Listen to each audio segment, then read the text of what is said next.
मेरा छुटकारा मैं आपको इसलिए बता रहा हूं कि कैसे हुआ। बाइबल कहती है छुटकारा सिर्फ चाहने से, या मैं कितना दुखी हूं, या मुझे कितनी जरूरत है, इस चीज से कभी नहीं होता। हमें विश्वास के कदमों को उठाना पड़ता है, हमें व्यभिचार छोड़ना पड़ता है, हमें पाप छोड़ना पड़ता है, हमें बोना पड़ता है, हमें टाइथ निकालना पड़ता है, हमें ऑफरिंग्स को बोना पड़ता है, हमें परमेश्वर को अपनी जिंदगी समर्पित करनी पड़ती है, हमें अपनी जिंदगी से डर निकालना पड़ता है। बहुत सारी चीजें हैं जो छुटकारा मायने रख, जिससे छुटकारा आता है। वो छुटकारा किस तरह आएगा वो मायने रखती हैं चीजें। हालेलुया। कितने मेरी बात को समझ रहे हैं? मैं आपको अपना छुटकारा बता रहा हूं कि एक पास्टर के लिए मुझे मालूम है कितना मुश्किल होता है कि उसकी चर्च 7,000 क्रॉस कर जाए, लेकिन फिर भी उसके पास अपने चर्च के लिए जगह ना हो। उसे मालूम हो किराए पर आप कितनी देर रह लोगे, कितनी देर कोई आपको किराए पे अपने रख सकता है। कभी ना कभी तो आपको निकलना ही पड़ेगा, कभी ना कभी तो आपको अपनी जगह में जाना ही पड़ेगा। लेकिन कब ऐसा होगा? हम सोचते हैं हम प्रार्थना करेंगे, प्रार्थना करते रहेंगे, 40 साल भी करते रहेंगे, लेकिन जब तक आप विश्वास के कदम नहीं उठाएंगे, जब तक आप बोएंगे नहीं, जब तक आप परमेश्वर के वचनों को मानेंगे नहीं, तब तक परमेश्वर आपकी लाइफ में काम नहीं करता। हालेलुया। पहला राजाओं 3 उसकी 3 से 15 आयत में लिखा हुआ, सुलेमान यहोवा से प्रेम रखता था और अपने पिता दाऊद की विधियों पर चलता रहा। वह ऊंचे स्थानों पर भी बलि करता और धूप जलाता और राजा गिबोन को बलि चढ़ाने गया, और क्योंकि मुख्य स्थान वही था, वहां उसने 1000 होम बलि चढ़ाए। हमेशा ये बात याद रखो, जब कोई भी बलि की बात होती है या ऐसी किसी चीज की बात होती है तो वो यहोवा के लिए है। पुराने टाइम में लोग वो सुगंध भी चढ़ाते थे और बलि भी चढ़ाते थे पुराने टाइम में। तो जब भी मैं आपको बलि की बात करूं, सुगंध की बात करूं, तो आपको मालूम होना चाहिए कि वो यहोवा के लिए था। गिबोन में यहोवा ने रात को स्वप्न के द्वारा सुलेमान को दर्शन देकर कहा, जो कुछ तू चाहे मैं तुझे दूं, मैं मांग। सुलेमान ने कहा, तू अपने दास मेरे पिता दाऊद पर बड़ी करुणा करता रहा, क्योंकि वह अपने को तेरे सम्मुख जानकर सच्चाई और धर्म के साथ चलता रहा। तूने उस पर इस तरह की करुणा की, उसे उसकी गद्दी पर विराजने वाला एक पुत्र दिया है, जैसा कि आज वर्तमान है। अब हे परमेश्वर यहोवा, तूने अपने दास को मेरे पिता दाऊद के स्थान पर राजा किया है, परंतु मैं छोटा लड़का सा हूं जो भीतर बाहर आना नहीं जानता। फिर तेरा दास तेरी चुनी हुई प्रजा के लोगों के मध्य में है, जिनकी गिनती बहुतायत के मारे नहीं हो सकती। तो अपने दास को अपनी प्रजा का न्याय करने की, समझने की ऐसी शक्ति दे कि मैं भले बुरे को परख सकूं, क्योंकि ऐसा कौन है जो तेरी इतनी बड़ी प्रजा का न्याय कर सके। इस बात से प्रभु प्रसन्न हुआ कि सुलेमान ने ऐसा वरदान मांगा है। तब परमेश्वर ने उससे कहा, इसलिए कि तूने वरदान मांगा, ना तो दीर्घायु, ना धन, ना अपने शत्रुओं का नाश मांगा, परंतु समझने के विवेक का वरदान मांगा है। इसलिए सुन, मैं तेरे वचन के अनुसार करता हूं, तुझे बुद्धि विवेक से भरा हुआ मन देता हूं, यहां तक कि तेरे समान ना तो कोई पहले हुआ ना बाद में होगा। फिर जो तूने नहीं मांगा, धन और महिमा भी मैं तुझे यहां तक देता हूं कि तेरे जीवन भर कोई राजा तेरे तुल्य ना होगा। परंतु यदि तू अपने पिता दाऊद के समान मेरे मार्गों में चलता हुआ मेरी विधियों और आज्ञाओं को मानता रहेगा, तो मैं तेरी आयु को बढ़ाऊंगा। तब सुलेमान जाग उठा और देख कर कि यह सपना था। फिर वह यरूशलेम को गया और यहोवा की वाचा के संदूक के सामने खड़ा होकर होम बलि और मेल बलि चढ़ाए और अपने सब कर्मचारियों को भोज दिया। अब यहां पे बाइबल कहती है, जब सुलेमान राजा बना, उसे एक बात मालूम थी कि उसकी प्रजा बहुत बड़ी है, लेकिन उसके पास ऐसी बुद्धि नहीं जो अपनी प्रजा का न्याय कर सके। अब उसे छुटकारा चाहिए। बाइबल कहती है, जब वो परमेश्वर के संदूक को लेके आ रहा था, उसने परमेश्वर के संदूक के सामने हजारों बलियों को चढ़ाया। जब भी आप अपनी जिंदगी से परमेश्वर के सामने कुछ ऐसा चढ़ाते हैं जो आपके लिए बहुत मायने रखता है। हन्ना ने अपना बेटा परमेश्वर को चढ़ा दिया, सेवा के लिए दे दिया। सुलेमान ने लिखा लाखों भेड़ों को कुर्बान कर दिया। पुराने टाइम में जो भेड़ें होती थी वो पैसों के बराबर थी। लोग आपकी वेल्थ को भेड़ों के, आपके गधों के, आपके घोड़ों के जो साइज था उसके हिसाब से आपको जांचते थे। बाइबल कहती है कि जब उसने वो दिया तो परमेश्वर ने उसको सपना दिया और परमेश्वर ने कहा, तू मुझसे क्या मांगता है? जब भी आप परमेश्वर को कुछ ऐसा देंगे जो आपके लिए कीमती है, परमेश्वर की स्पिरिट आपके लिए हिलेगी और वो आपसे बात करेगा। कुछ ऐसा जो मेरे लिए कीमती है, मैंने बहुत बार परमेश्वर को दिया है। जो मेरे लिए बहुत मायने रखता है, मैंने परमेश्वर को दिया है। लेकिन बाइबल कहती है जो छुटकारा परमेश्वर चाहता है तुम्हारा हो, उसके लिए परमेश्वर को तुम्हें वचन में लेके आना होगा, और तुम्हारे अंदर फिर परमेश्वर डालता है, भाई साहब तू ऐसा कर, मेरे बेटे मेरी बेटी तू ऐसा कर, मेरे बेटे ये परमेश्वर को दे दे, मेरी बेटी ये परमेश्वर को दे दे। क्योंकि जो छुटकारा परमेश्वर देना चाहता है वो बिना इस प्रोसेस से निकले हुए परमेश्वर आपको नहीं दे सकता। क्योंकि वचन में लिखा हुआ है, जब तू बोएगा मैं तुझको हिलाकर डुलाकर, लेडीज आटा मांगते ना पड़ोसी से, कई बार भैन जी दइयो एक, हाँ साडा आटा मुक्का तुम देने वापस, वो ऐसे उठाती है आटा ऐसा करके देती है। परमेश्वर कहता है तूने तो ऐसे करके दिया है, जब मैं तुमको दूंगा तो मैं से दबा दबा कर दूंगा, मैं तुम्हें ज्यादा वापस करूंगा। हालेलुया। अगर परमेश्वर ने मुझको छुटकारा देना है, पहले वो मुझसे बात करता है कि तुझे ये काम करना है, तुझे इतनी प्रार्थना बढ़ानी है, तुझे पवित्रताई के लेवल को बढ़ाना है, तुझे ये काम करना है, तुझे इतना पैसा बोना है, तुझे ये अपनी ये चीज परमेश्वर को दे दे, ये वाली कार परमेश्वर को दे दे। बहुत बार मेरे साथ ऐसा हुआ।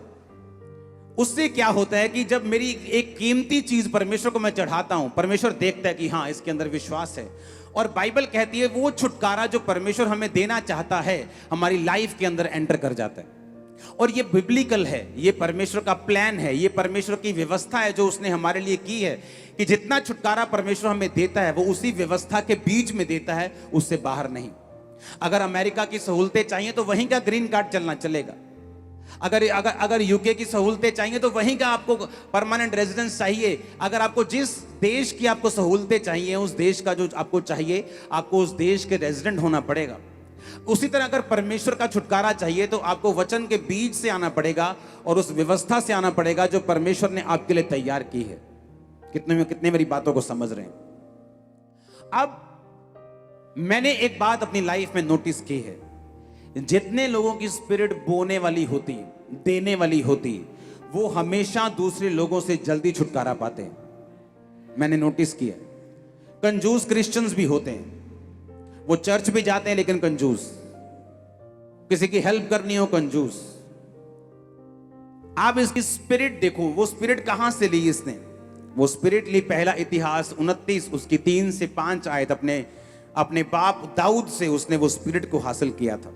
दाऊद कहता, फिर मेरा मन अपने परमेश्वर के भवन में लगा है, इस कारण जो मैंने पवित्र भवन के लिए इकट्ठा किया है उस सब से अधिक मैं अपना निज धन भी जो सोना चांदी के रूप में मेरे पास है अपने परमेश्वर के भवन के लिए दे देता हूं।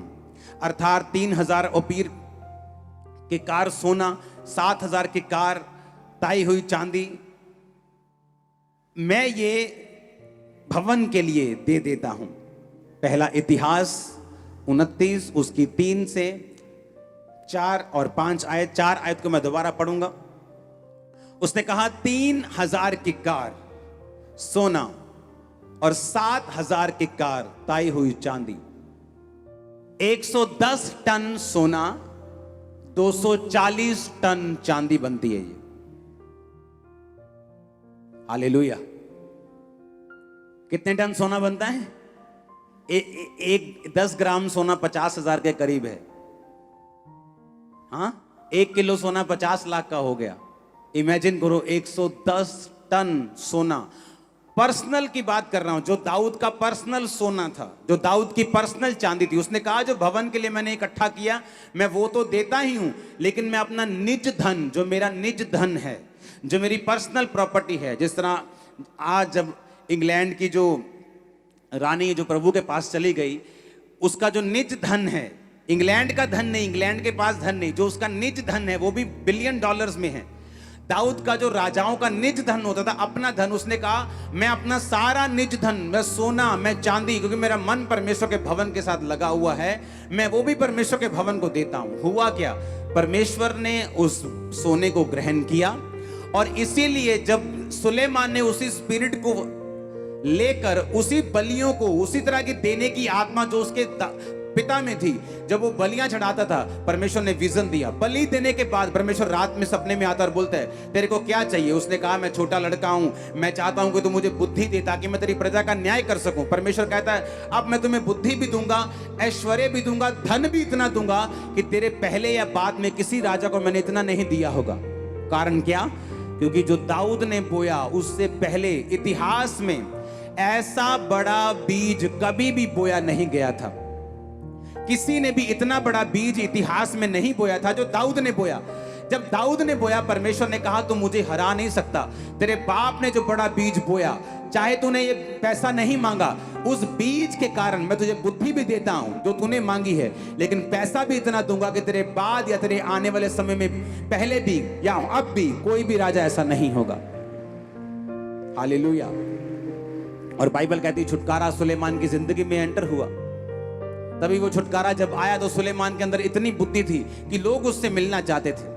जब सुलेमान की अंदर बुद्धि ज्यादा हो गई तो लोग क्या करते थे, मैं आपको बताता हूं कैसा होता है। जब एक देश मजबूत हो जाता है तो दूसरे देश उसके साथ जुड़ने के लिए भेंटों को भेजते हैं कि भाई साहब हमारे देश का जो पीतल है बड़ा अच्छा होता है, हम चाहते हैं आपके साथ व्यापार करना, हम आपको बेस्ट पीतल देंगे। हमारे देश की टेक्नोलॉजी बड़ी अच्छी है, हम आपको बेस्ट टेक्नोलॉजी देना चाहते हैं। हमारे देश की गाय बैल बड़े अच्छे हैं, हम आपको वो देना चाहते हैं। जब सुलेमान के अंदर इतनी बुद्धि आ गई तो सारे देश के जो लोग थे उसके साथ काम करना चाहते थे, क्योंकि वो अपनी बुद्धि से अपने देश को, अपने लोगों को इस तरह से चलाता था कि लोगों के लिए वो एग्जाम्पल था। बाइबल कहती रानी, जब रानियां और राजे उसके पास आते थे तो वो बड़े हैरान होते थे उसके लोगों की पोशाक को देख के, उसके बैठना उठना, उसके राज करने का तरीका। और जब वो आते थे तो बहुत सी भेंट लेके आते थे। और जैसे ही जब सुलेमान के जीवन में बुद्धि एंटर की तो बहुत से देशों ने उसके साथ संधि करनी शुरू कर दी, बहुत से देशों ने उसके साथ व्यापार करना शुरू कर दिया। बाइबल बताती है कि सुलेमान घोड़ों का व्यापार भी करता था, अरब के घोड़े मंगवा के वो व्यापारियों को देता था। बाइबल कहती है कि इस धरती के नीचे ऐसी कोई चीज नहीं थी जिसकी नॉलेज सुलेमान को नहीं थी। परमेश्वर ने हर एक चीज के लिए उसकी बुद्धि को खोल दिया था। लेकिन उस छुटकारे की शुरुआत कहां से हुई? बोने से। समझ आ रही है कि नहीं? इमेजिन करो जो लोग नहीं बोते, इमेजिन करो वो क्या मिस करते हैं। ये नहीं कि उनकी तनख्वाह 15,000 से 14,000 रह जाएगी, वो आइडियाज मिस कर देते हैं जो पवित्र आत्मा जन्माता है आपकी लाइफ के अंदर।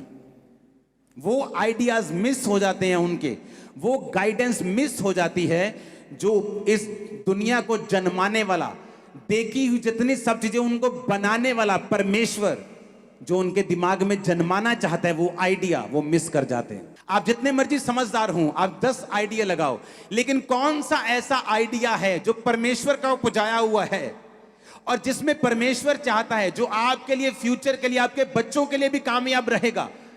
वो उन्हीं लोगों को मिलता है जो बोने वाले लोग हैं। बाइबल कहती, पौलुस ने कहा, जब हम फिलिपियों की पुस्तक पढ़ते हैं उसका 4 उसकी 15 से 19 आयत, तो उसने कहा, हे फिलिपियो, तुम आप भी जानते हो कि सुसमाचार के आरंभ में जब मैं मकदुनिया से विदा हुआ तो तुम्हें छोड़ और किसी मंडली ने लेन देन के विषय में मेरी सहायता नहीं की।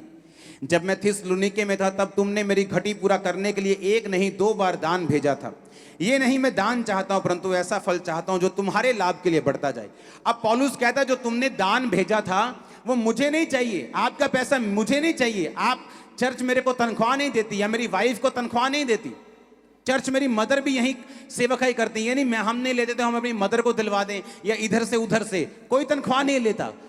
पौलुस कहता, मैं तुम्हारा पैसा नहीं लेता हूं, मैं तुम्हारा दान नहीं चाहता हूं, पर मैं ऐसा फल चाहता हूं जो तुम्हारे लाभ के लिए बढ़ता जाए। पौलुस ने कहा, मुझे तुम्हारा पैसा नहीं चाहिए, मैं तंबू सीता हूं, मेरे और मेरे जो सहकर्मी, जो इवेंजलिस्ट हैं, जो प्रेरित हैं, वो अपना कारोबार करके अपना घर चला सकते हैं, अपना पेट पाल सकते हैं। लेकिन तुम जो बोते हो, तुमने जो बोया है परमेश्वर के राज्य के लिए 2 बार इस घटी में, जब मैं परमेश्वर के सुसमाचार में था, जब मैं मिशनरी यात्राओं के ऊपर था, जब मेरे को पैसे की जरूरत थी, तुमने बोया। कहता, अब मेरा परमेश्वर 19 आयत में उस धन के अनुसार जो महिमा सहित मसीह यीशु में है तुम्हारी हर एक घटी को पूरा करेगा। आमीन। ये सब लोगों को नहीं कहा उसने। आज हर क्रिश्चियन इस वचन का रट्टा मारकर परमेश्वर से अपनी जरूरतें पूरी कराने की कोशिश ना करे। आप क्रिश्चियन हैं, आप जादू टोना करने वाले लोग नहीं हैं कि आप एक आयत को निकालेंगे और उसको पढ़ेंगे और बोलेंगे कि मैं 10 बार पढ़ूंगा जी, मैं इसको 100 बार पढ़ूंगा तो ये आयत पूरी हो जाएगी मेरी लाइफ में। ऐसा नहीं है। उस आयत को पढ़ने से पहले, उस पवित्र कलाम को पढ़ने से पहले, उस पवित्र बानी को, वचन को पढ़ने से पहले वो कहा किन लोगों के लिए गया? वो लोगों जिन्होंने मिशनरी कामों के लिए पौलुस की सहायता की थी। उसने कहा किसी और ने मेरी सहायता नहीं की, परंतु तुम लोगों ने एक बार नहीं 2 बार मुझे भेजा। अब मेरा परमेश्वर तुम्हारी घटियों को पूरा करेगा। मेरी ये प्रेयर है, आपके बच्चों की मैरिजेस हेवन करेगा यीशु के नाम में। मेरी ये प्रेयर है, आपके इंतजाम परमेश्वर का हेवन करेगा, हेवनली सप्लाई आपके साथ होगी। मेरी ये प्रार्थना है, आपकी किचन्स भरी रहेंगी यीशु मसीह के सामर्थी नाम में। आमीन। चाहिए बरकत तुम्हारी है चर्च।